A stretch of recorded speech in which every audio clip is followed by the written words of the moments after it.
Good afternoon, ladies and gentlemen. I hope that you're all doing very well, and we are out for one of the most lackluster spotlight hours that has been in the last couple of weeks. It is Cubone. It's not like Cubone's been featured in the Halloween event. We've had a PoGoMiloUK raid day last weekend, and that Cubone is the featured shiny of Animation Week in the next couple of days. But it's double dust, so we're going for the dust. That's basically it. However, we need to start this video off on a matter of serious importance. You'll note in the last video I mentioned the AR quests, which were not just popping up at the stops that they're meant to, they were popping up at every stop surrounding that location. So for example, the pond, you spin the gym, you're supposed to get the AR mapping quest. However, if you spin pretty much any of the quests or the Pokestops around that location, it will also give you the AR mapping task. Apart from anything else, this has caused chaos with the quest system in the sense that actually you can get two different types of quests from each one stop. One if you have the AR mapping quest in your quest storage, and one if you don't have it in your storage. For example, the lime tree stop that's down there, that is supposed to give win 2 raids for your mask. I spun it and I got catch 5 Pokemon or something for some Stardust. So I've had to now pick up an AR mapping quest in order to go and get the quest that I want to do to get your mask, which is quite irritating. So it means if you're looking for a certain quest, the person who's reported it or told you may or may not have had a mapping AR quest. You don't know, which is causing problems. And more importantly than that, it's come to light that actually Niantic are seriously doing some dodgy crap with this. You'll note that mine is giving me 10 Pokeballs. But earlier I was getting one for a Poffin if I went and scanned the Ealing Broadway map. Now, turns out that you are randomly selected to put into 3 different groups. Group 1, Group 2 and Group 3. And depending on where you are in that selection, you will get different tiered rewards. Now what this is Niantic are trying to gauge how little reward they can give you as a player to go and do their AR scanning quests.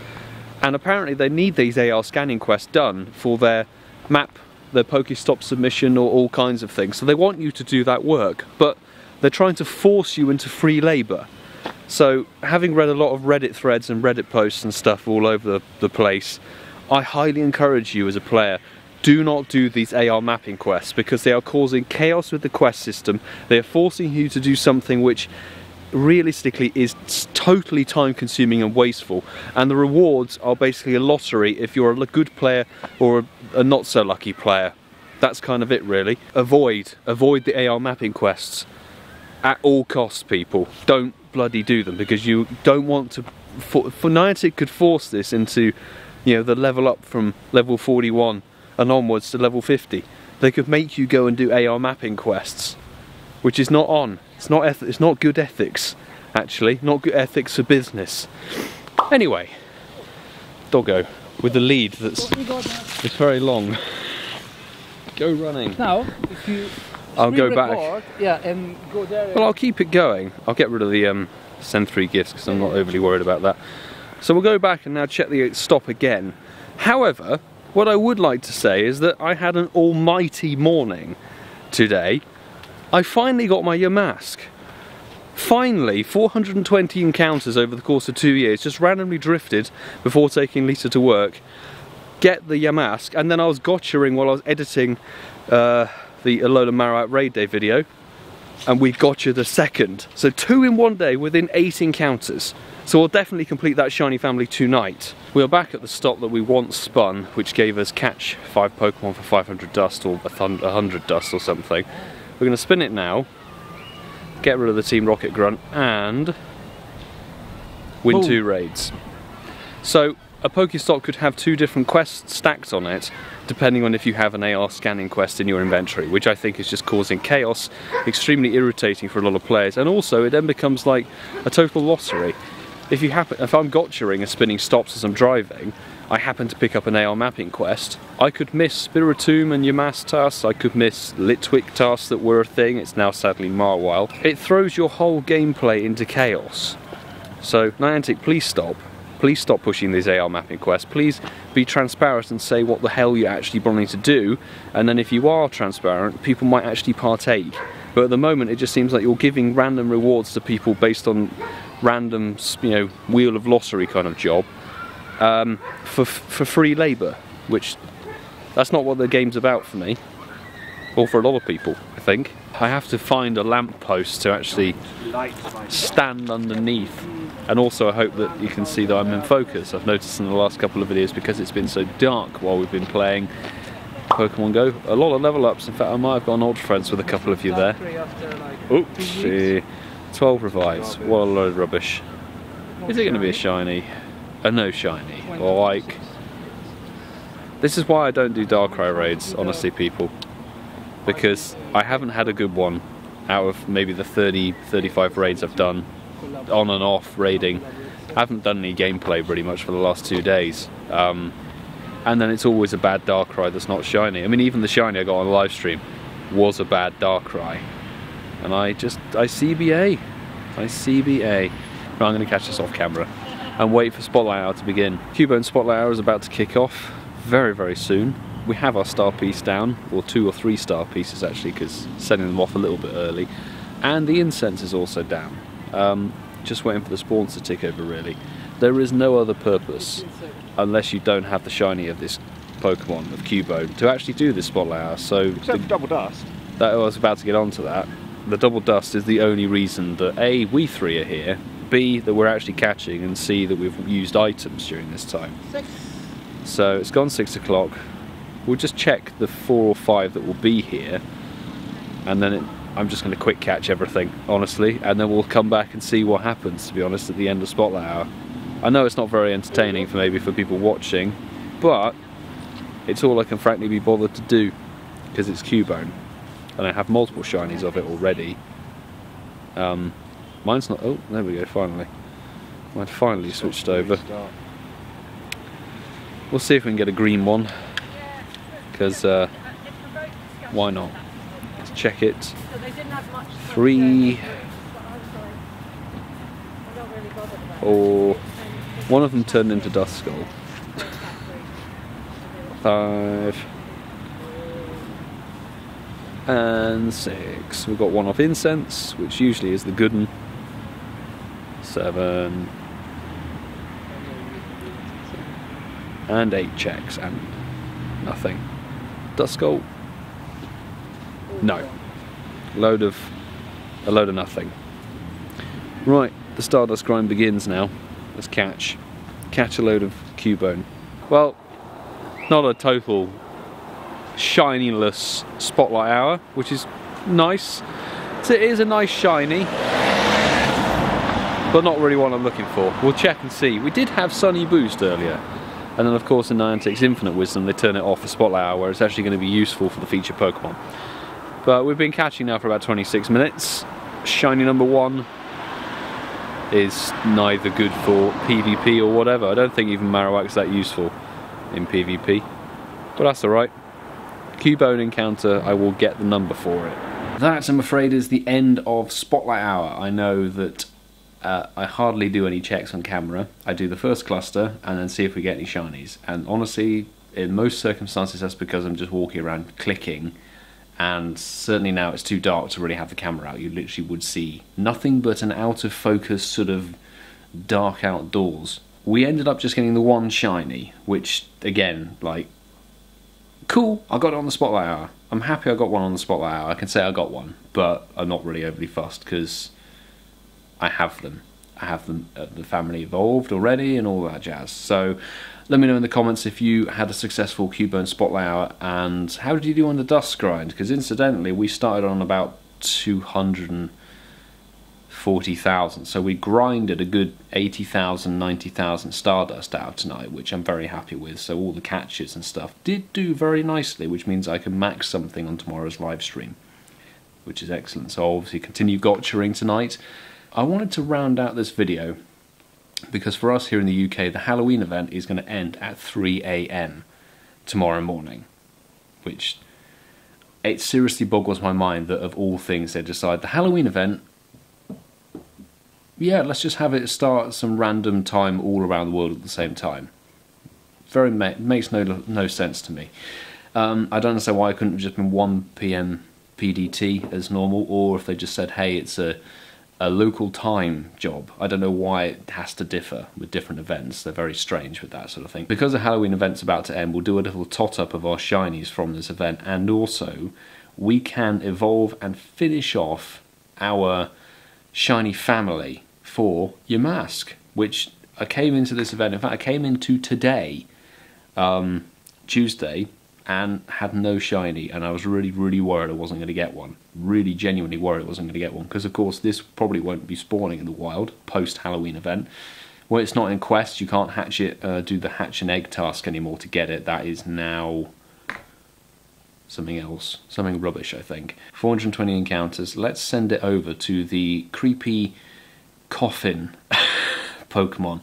I do like this shiny. I think it's a very nice, simple but elegant shiny. Looks very cool, and Cofragigas is again a nice, simple kind of changed shiny. It does look very cool. Fantastic stuff. Just over the Great League potential, but honestly, I don't really care.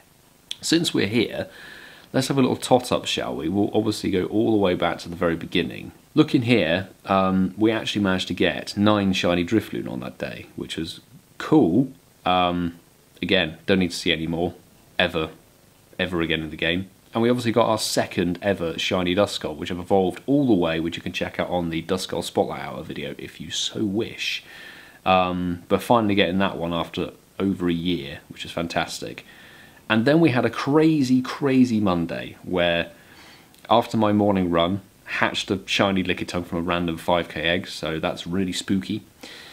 And then we finally, after grinding the nest at Walpole that was there, we finally got our shiny Sableye with the hat, which was the one I honestly really wanted from this, because I was like, I love a shiny Sableye, me. Having had the whole 3-year grind to get the first one at GoFest, and then, okay, it's got a costume, I might as well try. And then we got another shiny Drifloon. So we got 10 this event, really. And then shiny Murkrow. Shiny Murkrow about 3 checks later, which is very cool. It's not great stats. Don't think it's good stats. No, it's not good stats. Incidentally, there's about 2,000 encounters between this and the previous shiny Murkrow, which is nuts. And then that was the one Duskull that we got on the Spotlight Hour last week. So that was good, completing the family of that, which is fantastic. Then the next day we got the shiny Pikachu just before the Wednesday morning run, which was great. So that was a costume one that I really didn't think I was ever going to get. And then that was Raid Hour live stream shiny on the very first raid that we did, basically, which was great. Gotcha the shiny Ghastly, that's 1 of 2. We did that lucky trade in the last video with Lewis. I hope you enjoyed that last video. And then we're into the kind of crazy collection, so the level 1 Shuppet, the Spiritomb finally, the Alolan Marowak Spiritomb, or Alolan Spiritomb as we'll call it, another gotcha shiny Ghastly, and then obviously the 2 Yamask, and then incidentally 2 Shuppet today. So I went shiny Yamask, gotcha shiny Shuppet, gotcha shiny Yamask, normal shiny Shuppet in Walpole, and then obviously the Cubone from Spotlight Hour today. So it's been a very successful shiny Halloween event, I must say. Let me know in the comments how your Halloween event has gone. Did you manage to get the shiny Spiritomb? Did you get a shiny Sableye with the hat? Did you get a shiny Yamask? What were you really hunting? Because obviously there is technically still the Bulbasaur, Charmander and Squirtle with the costumes that I never got, but that's because I didn't raid them. I'm not putting passes into that, are you mad? It's been a good Halloween event for shinies. However, I think that I need to do a video later this week addressing where this 2020 Halloween event situates in between 2017, 2018 and 2019. Because I think if we look at categories like new Pokemon available, spawns, the raid boss legendary at the time, the raid boss selection, tier 1s through to tier 3s and 4s and 2s that are of the past, new shinies available, amount of new shinies, we'll probably start to see the 2020 Halloween's event, and I personally feel this, let me know in the comments if you disagree or agree, is the worst one we've had. I really do think it's the worst one we've had. And I'll go into detail about that with a bit of bit of research in the background of the last couple of Halloween events in a later video this week. There's a bunch of new PvP Go Battle League things. There's going to be 3 different cups. There's going to be no Ultra or Master League, apparently. What we're going to have is something called the Little Cup, which will be the first week of Season 5 of Go Battle League. And that's going to mean that you're going to have to battle with Pokemon that are the first stage evolve, that could evolve, and are less than 500 CP.